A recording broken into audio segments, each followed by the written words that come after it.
Hi guys! So ngayon gagawa tayo ng mango graham dessert.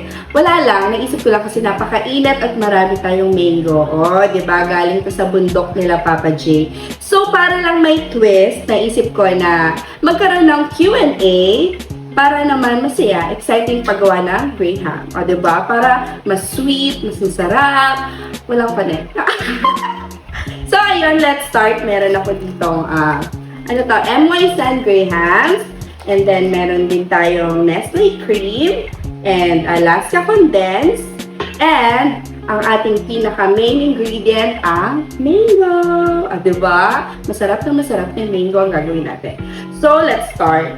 So, ang una natin gagawin, first step is gagawa tayo ng sauce. Sauce ba ang tawag dito?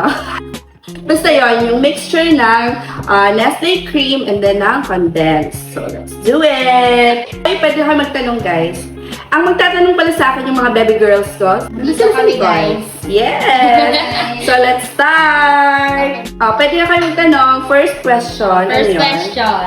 Saan kayo? Wala pa tayo. Saan kayo nagkakilala ni Kuya Eton? Saan ba kami nagkakilala ni Kuya Eton? What? Lugar lang. Nagkakilala kami sa work.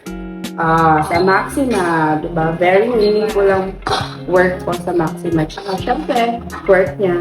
Diba? Second question naman. Paano kayo nagkakilala? Paano kami nagkakilala? Nagtatrabaho kami. Hindi, I mean yung sa parang ano ba? Nagtatrabaho kami sa Maxima, tapos siguro, na-assign siya sa marketing, tapos siguro type niya na ako na. Kuya Eton, kung mapapanood mo man to. Hindi, sumaan siya sa marketing for promotion ata yun. And then, ako naman nasa marketing. Ayun, nagmamarket. Tsaka, ayun, siguro, pinagmamasdan niya na ako. Basta yun, doon kayo nagkakilala. Hanggang kita na ilog ka agad. Ay, love siya sa akin nung una. Third question. Saan kayo unang nag-date? Saan kami una nag-date? Sa Fisherman. Hindi, ba't alam nyo? Hindi. Ang first date namin ay sa Antipolo. Wow. Nag-road trip kami sa Antipolo. Fourth question. Ano ang nagustuhan mo kay Kuya Eton? Wala. Kaya lang. Nagayuma niya ako. Ginayuma ata ako. Wala. Ano yung sagot? Wala. Wala talaga. Hindi. Siguro kasi tahimik siya. So, mysterious. May something dito. May something dito. May kulang to. Ayun. Gusto ko yung mga misteryosong tao that time. What? Panglimang question. Ano yung pinaka-biggest red flag na nakita mo ngayon kay Kuya Eton? Jowa pa lang talaga. Nung mag-jowa pa kami, ang red flag kay Kuya Eton nyo, madami. Siniraan. Hindi, kahit magbigay ka ng ano. Hindi, tahimik kasi siya. So, yun.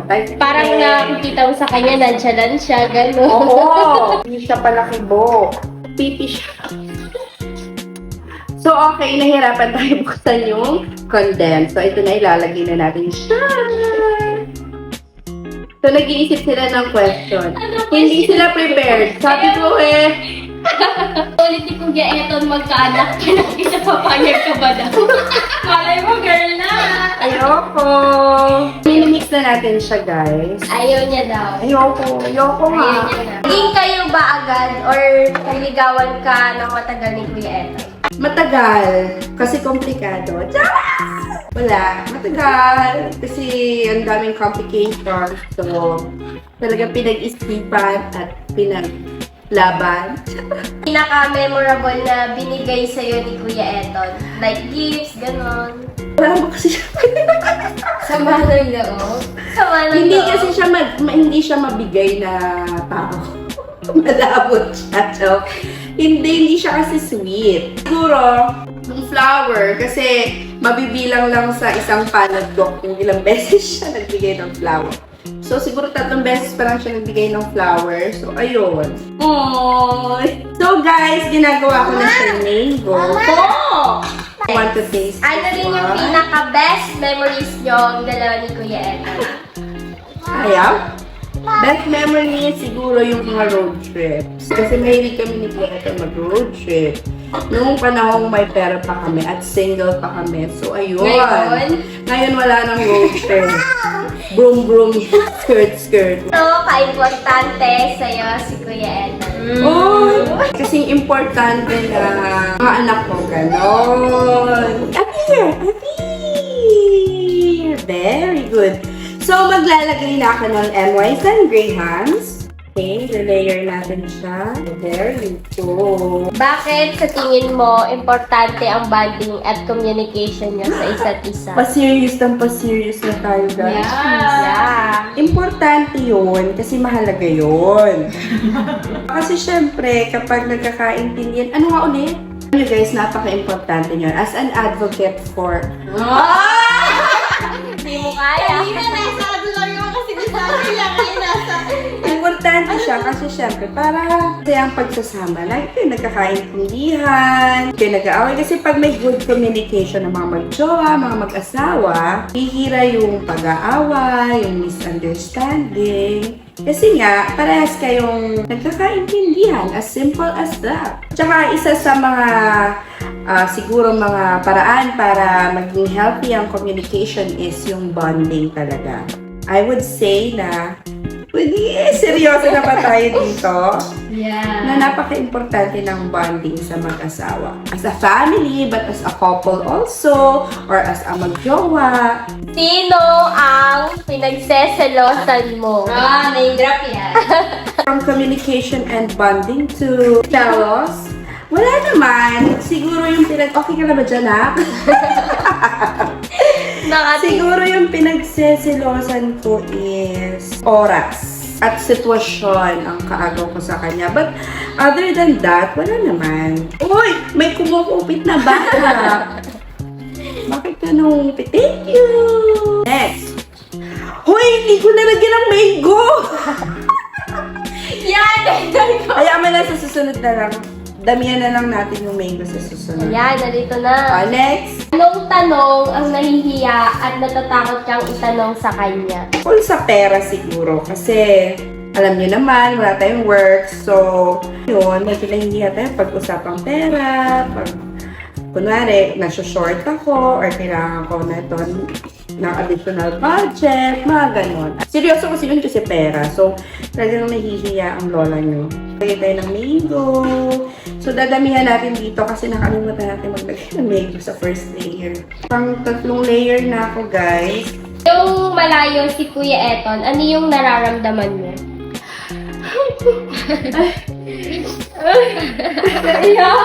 Siyempre malungkot kasi actually guys, patapos na to. So, patapos na din siguro yung question and answer natin. Ayan na, mamaya ito-present ko sa inyo yung napakasarap na mango graham.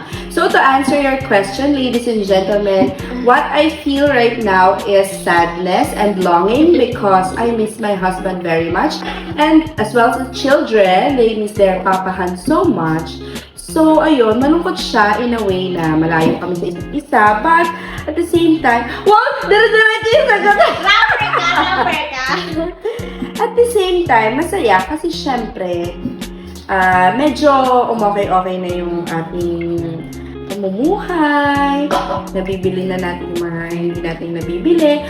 May ganung drama. Hindi, okay siya kasi may mas better na opportunity ang darating for us and lalong-lalo na para sa mga bata. Yun. Next question. May last pa ba? So, ano yung mga nilook forward mo ngayon? Ikaw doon. I-video mo. Nilook forward ko ngayon is marami actually. Planning na kami na simulan yung step 1 para makapunta kami sa kay Papa J. So, ayun. Maraming nilook forward. Kukuha ng passport, mga requirements, mga ganun-ganun para makasunod kami. Kasi syempre yun naman talaga yung goal. Ang magkasama-sama ulit kami. Kasi syempre, time is very important. Lalo na 2 boys. So, ayun. Dapat nandyan yung presence ng papa nila. So, that's all. Ayan, malapit na. Thank you sa aking mga angels, insiders. Ching, ching, ching, ching, ching, ching. Okay, look.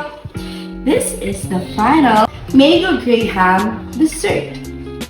Woo! Bye guys! Thank you for watching! Bye!